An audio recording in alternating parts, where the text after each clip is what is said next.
नमस्ते। तो जितने लोग तक ये वीडियो पहुंचे ना, कृपया आप पूरी देख लीजिएगा। नमस्ते। हमारा नाम है मुकुंद मिश्रा। हम मुंबई के आईसीएसटी कॉलेज के इंजीनियरिंग के दूसरे साल में हैं। यहाँ पर पनवेल में एज ए पेइंग गेस्ट रहते हैं। और मतलब ये हमारे ज़िंदगी का फर्स्ट वीडियो है। मतलब 19 बार रीटेक दे चुके हैं, ज़रा कॉन्फिडेंस ला रहे थे। वैसे हम यूपी से हैं। यूपी के जौनपुर ज़िले में हमारा गांव है। और हमारे पिताजी मनोहर लाल मिश्रा हमारे गांव की पाठशाला के हेडमास्टर, मतलब गांव के सबसे पढ़े लिखे आदमी। अब हमारे पिताजी ना हमें भी खुद की तरह ऐसा पढ़ा लिखा नवाब बनाना चाहते थे, इसलिए यहाँ भेज दिए। अब बचपन में ना हम फैन देखकर बोले थे कि बड़े होकर हम मशीन बनाएंगे।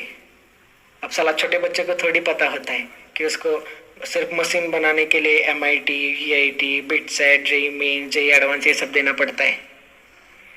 अब छोटा बच्चा था, गलती से बोल दिया। अब उसी गलती की सजा हम रोज ही काट रहे हैं।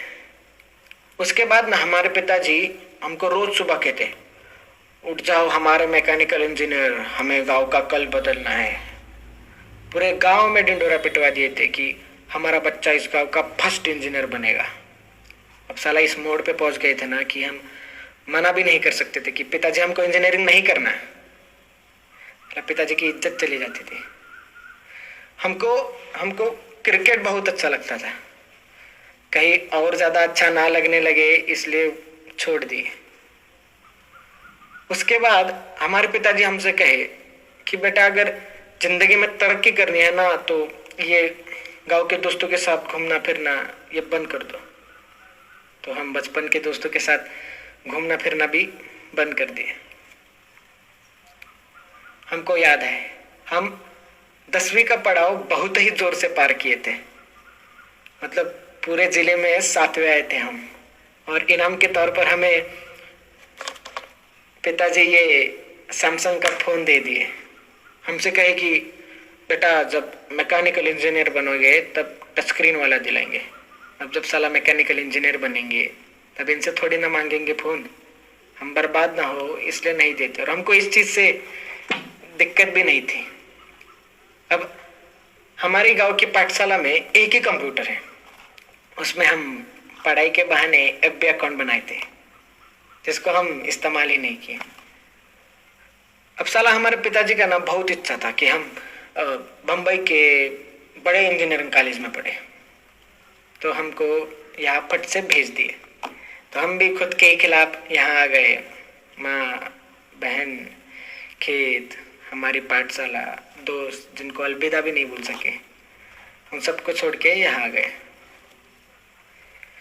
वैसे ये बम्बई शहर ना बहुत खूबसूरत है, बहुत खूबसूरत है। मतलब ज़्यादा घूमे नहीं है लेकिन सुना बहुत है। और हम जैसे जो बाहर के लोग आते हैं ना उनको बम्बई और नवी मुंबई ये सेम ही चीज़ लगता है, लेकिन यहाँ के पता चलता है कि भैया ये दोनों दुनिया ही अलग है।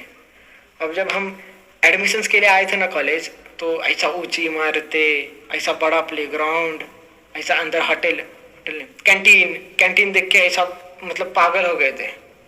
अब हमारे बैच में ना एक 80 स्टूडेंट्स हैं, हम अकेले ही यूपी से हैं। अब हमारे पिताजी हमको सब सिखाए, लेकिन साला दोस्त बनाना नहीं सिखाए और लोगों से बात करना नहीं सिखाए, तो हम अकेले ही थे। और यहाँ के बच्चे भी ना बहुत ही अलग, मतलब कैसे बताए, मतलब बहुत ही मॉडर्न और फैशनेबल है। मतलब ऐसा गॉगल पे, जैकेट पे, KTM पे ऐसा कॉलेज आते हैं। और मतलब कुछ लड़कियां हैं जो ऐसा स्कर्ट में, मतलब हमको इस चीज़ से दिक्कत नहीं है, बिल्कुल दिक्कत नहीं है। बस हम पहली बार देखे तो थोड़ा गड़बड़ा गए थे। और कुछ स्टूडेंट्स तो चड्डी पे कॉलेज आते हैं। साला 1 साल के सफर में हम कभी हमारे PG के बाहर भी चड्डी पे नहीं गए। और भैया अंग्रेजी तो इतना तेज बोलते हैं ना कि समझना छोड़िए, सुनने में भी बड़ी दिक्कत होती है। मतलब हम इनकी तरह कूल नहीं थे। हम ना सिगरेट पीते, ना दारू पीते, ना नशे करते, ना कोई गर्लफ्रेंड के चक्कर में थे। और हमारे कपड़े भैया, मतलब एक फॉर्मल शर्ट, एक फॉर्मल पैंट, हाथ में पापा की घड़ी या चश्मा और नीचे सैंडल, और इस्त्री भी हम खुद ही करते थे। और बाल अभी बढ़ाए बाल, वरना पूरा मिलिट्री कट रखे थे। वो बाजू वाला चिंटू है ना, हमको मतलब बाल देख के यही उम्र में अंकल बुलाता है। अभी हम मतलब ये सबको अगर बाजू में रखे ना तो हम वैसे बहुत होशियार हैं। मतलब खुद की तारीफ नहीं करेंगे, लेकिन हमारे कुछ उसूल है, जैसे कि हम बंक नहीं करेंगे, असाइनमेंट्स टाइम पे देंगे, जो भी है ईमानदारी से करेंगे। अभी 2-3 महीने पहले का बात है, हमारा सेम 2 का एग्जाम्स पास में आ रहा था। तो धीरे धीरे सब हमारे साथ ऐसा ही हाय बाय बोलने लगे, हमारे साथ बात करने लगे, हमारे मतलब फर्स्ट बेंच में बाजू में बैठने लगे। हमको बोले कि हमको मतलब कैंटीन घुमाए, हमको प्लेग्राउंड घुमाए, हमको मॉल घुमाए, हमको चीज फ्रैंकी, सैंडविच, मतलब मैं बहुत नाम याद नहीं आ रहे, लेकिन बहुत बहुत कुछ खिलाए। और हम उनको मतलब जितने भी पढ़ाए उसके नोट्स देते, फिर उनको लाइब्रेरी में लेक्चर देते। और मतलब साला इतना कॉन्फिडेंट ना हम कभी जिंदगी में फील नहीं किए थे। और हमको ना मतलब लड़की लोग भी नंबर शेयर करने लगी, तो हम थोड़ा गड़बड़ा जाते थे उधर। मतलब अचानक इतना सारा आ गया ना कि हम पागल हो गए थे। मतलब बहुत ही खुश थे हम, मतलब हमारे जिंदगी का ना ये बेस्ट पीरियड कह सकते हैं। अभी हमारा ना ये वॉचमैन है ना जो नीचे, उनका यही फोन पे हम वीडियो बना रहे हैं। तो उनका एंड्रॉयड फ़ोन है और उनको चलाने नहीं आता है, तो हम उन पे हमको दे देते हैं फ़ोन। तो उनके फ़ोन पे ऐप भी खोल के हम सबको फ्रेंड भी बना लिए। तो हमारा ना 2 पेपर अच्छे से हो गए। हम धम सबको पेपर दिखाए, सबको आंसर्स बताए। तो क्या हुआ ना कि ये कोरोना की वजह से जो बाकी का पेपर था वो कैंसिल हो गया। तो उसके बाद ना जैसा कोरोना हुआ, लॉकडाउन हुआ तो सब अपने अपने घर में। तो हमको सारा सबका टेक्स्ट आना बंद, ना हमको किसी का कॉल आता। अगर हम सामने से भी करें तो भी कोई उठाता नहीं या कोई रिस्पॉन्ड नहीं करता। हमको एक लड़की का मैसेज आया था कि thank you Mukund for your help, means a lot. तो हम कहे कि you are welcome, how are you. तो उसका भी रिप्लाई नहीं आया।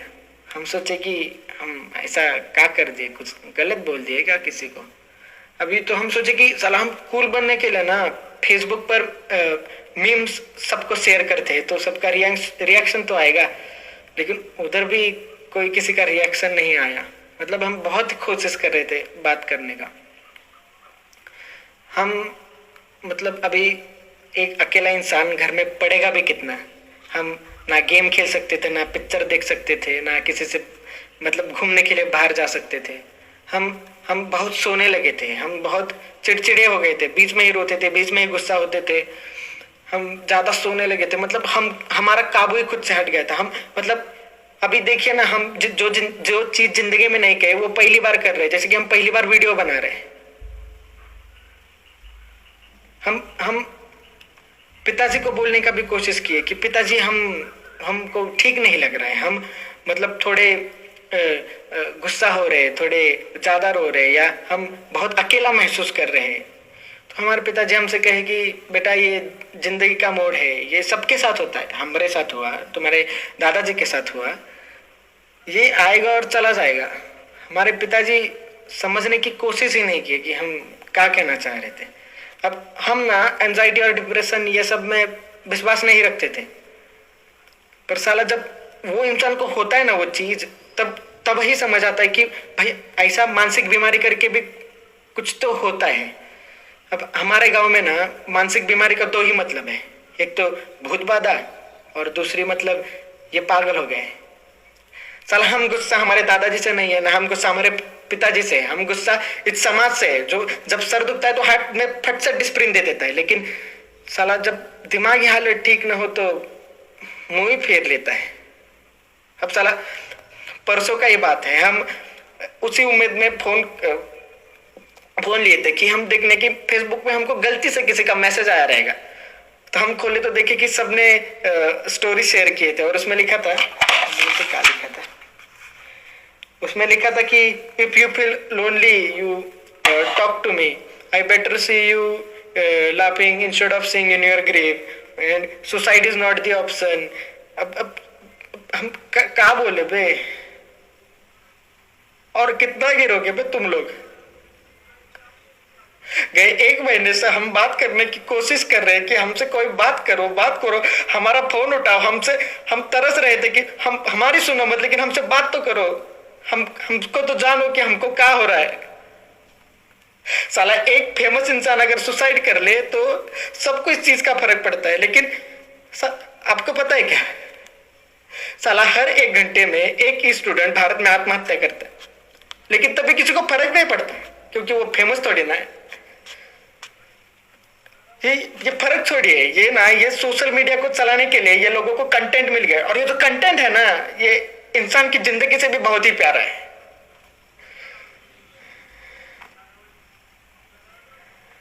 अभी 2-3 हफ्ते और गए ना, किसी को कुछ फर्क नहीं पड़ेगा, क्या एंजाइटी और क्या डिप्रेशन। साला वो दर्द ही बहुत अलग होता है जब दर्द बांटने के लिए भी कोई नहीं होता। अब हम यही कहना चाहते हैं कि अगर ये सोशल मीडिया की दुनिया से निकले और आजू बाजू देखे कि लोग रुके आपसे बात करने के लिए तरस रहे अकेले, तो उनसे बात कीजिए, उनको ऐसा मुंह मत फेरिए। अगर ये बोलते वक्त हम किसी का दिल दुखाए रहेंगे तो माफ कर दीजिएगा, हमारा उद्देश्य नहीं था। हमको सुनने के लिए आपका बहुत सारा शुक्रिया, धन्यवाद।